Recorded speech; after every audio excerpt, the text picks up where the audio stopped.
váy luôn nên tôi sân này tập đài đài mua cho mua đây để cầm tầm vay pro muốn cái vay pro đó cho cái vay pro đó cục nè cục nè cục buồn nè làm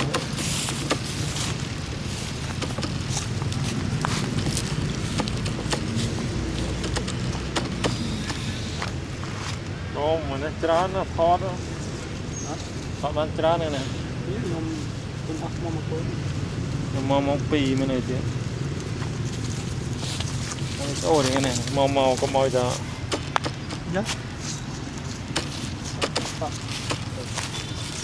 và chỉ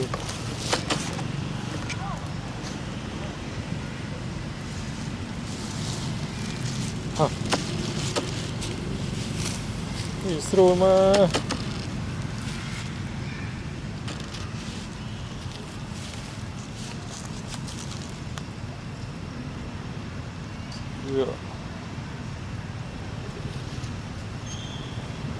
cái này nó liệm mong hả? Tại vì chớp ấy việc đọ mong gì không? Đừng cua rồi. Dễ đập bề mớ ó trong đọ mong này. Em men tung màu dừng này đọ mong sạch.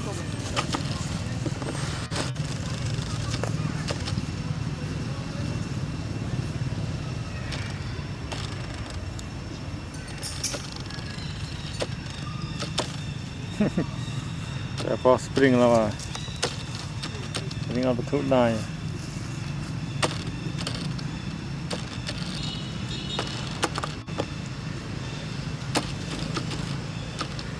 trao nè trao à trao ơi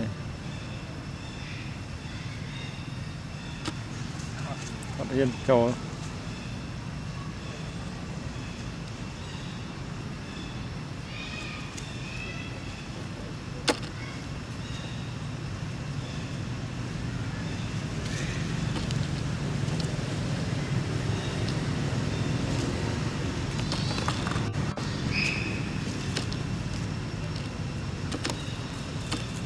trong món rốt lươn này cái đây cái lươn này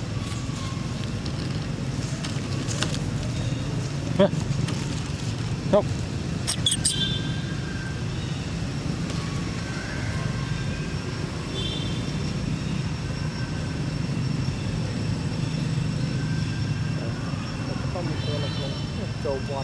hả tao vớt